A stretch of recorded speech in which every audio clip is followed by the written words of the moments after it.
никогда не бывало, да не будет нигде, чтобы кто-то родился просто так на земле.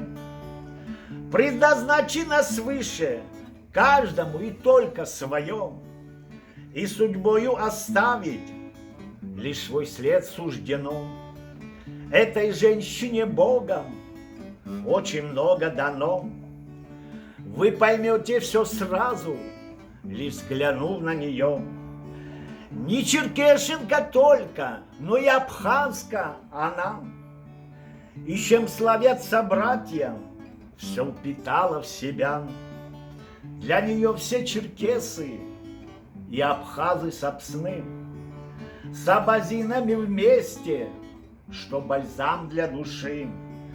Как родных всех встречает, с хлебом солью она, со слезами прощаясь, новых встреч ждет всегда.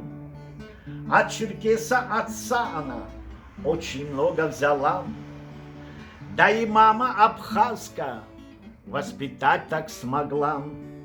Быть сестрой-серединкой двум братьям всегда. Вот такая ей миссия на жизнь Всевышним дана. Для гор седых внучка она очень мудра. Как дочь двух народов она очень умна. Для друзей и родных она будто стена.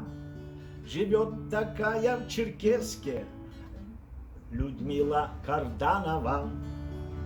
Я горжусь, что судьбою было мне суждено встретить вас и почувствовать ко мне ваше тепло. Хоть уверен, что братьев и друзей у вас полно, я прошу в вашем сердце и место одно, чтоб меня согревало всегда ваше тепло. Я прошу в вашем сердце место брата одно. Браво!